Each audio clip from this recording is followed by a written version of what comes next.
Now, Amnesty International South Africa is calling on government to urgently address the cholera outbreak in Hammanskraal. The group has also called on officials to work to prevent any possibility of future breakouts. Amnesty International spokesperson Mienkie Steytler joins us to unpack how cholera is affecting basic human rights. A very good evening to you. Thank you so much for your time.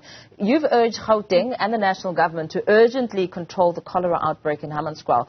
We've since learned that the city of Tshwane, as well as the Water and Sanitation Department, have agreed to work together to try and solve the water issues in the area. What do you think needs to be prioritized? Yes, so for us it is clean, accessible, reliable water and sanitation for all people in that area. But I do want to point out that it's one thing to solve the short term, but it's another thing to look at the long term, sustainable solutions to this. And it's not only Hammanskraal, it's not only that area, it is really areas across South Africa, and that this should act as a wake-up call, because this is a human rights violation. People have lost their lives, and they've lost their lives because they did not have access to their human right to clean, safe water and sanitation. Yeah, we know that as far back as 2019 already, the South African Human Rights Commission declared that the water in Hammanskraal was unfit for human consumption after they did an independent analysis. Almost 4 years later, the situation has escalated to an intolerable level, with avoidable deaths underscoring the ongoing violation of people's rights. Exactly. So this is a easily preventable disease. This is a disease that's also actually supposed to be easily treatable. Of course, that's why people are being warned about symptoms, because the earlier you seek help, the bigger the chances that you're going to be okay. Prioritizing, of course, finding the source of the contamination, and of course we've seen good communication towards people, but again, people have said, look, we can't buy water, we can't afford to buy water.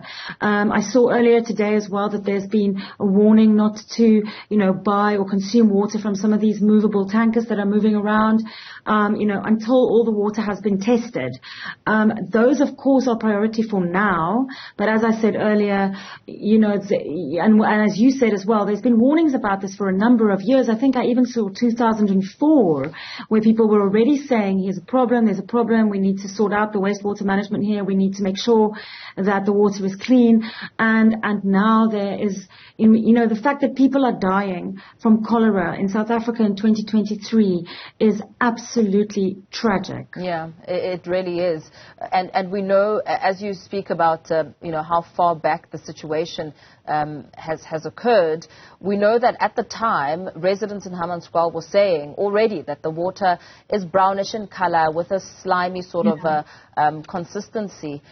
What do you think is at the bottom of this? What sort of lesson and the take-home that this matter brings to the forefront? So it brings, again, mismanagement of funds, mismanagement of wastewater treatment plants, and no one taking accountability. It's the usual thing that we've seen, and one worries what else is brewing out there. However, where there is a little bit of hope is that maybe now the government, and this is municipalities and the national government, and you said earlier are working together, will come up with sustainable and concrete solutions, plans that have deadlines. When is the water situation there going to be sorted out in the long term, even after the cholera outbreak maybe dies down?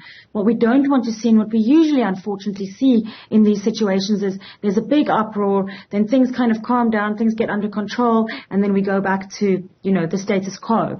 That can't happen anymore. And so hopefully what we will see now is concrete plans, transparent, publicly available plans with budget of how water and sanitation, and in particular, drinking water, water to use for cooking, will be made available to communities like Hammanskraal, but not only Hammanskraal, everywhere across South Africa. Yeah. You made mention of an infringement of basic human rights. Do you think the community can take this matter further and ensure some form of accountability, even going as far as the courts? It will be interesting to see. It would be interesting to see if there are organizations that also, specialize in these sorts of legal matters. And we're also awaiting another, and you can correct me if I'm wrong, another thing I've seen is that, awaiting the outcome of the investigation. Where is this coming from and how can it be stopped? All of that will, of course, come together and give a fuller picture, and then, the community can decide what it wants to do. Yeah. But yeah, it would be it's going to be very interesting to see, and then what it means for other communities, because again, this is not an what we fear the most is that this is not an isolated case. What we fear the most is that this will spread and that other communities, that cholera or diphtheria of other diseases will also, be seen in other communities across the country. Yes, which we have already seen, looking at some of the reports that are coming in. Thank you so much for your time, and perhaps let's leave it there for now. Mienkie Steytler, spokesperson for Amnesty International, also weighing in on the urgency when it comes to government addressing the cholera outbreak in Hammanskraal.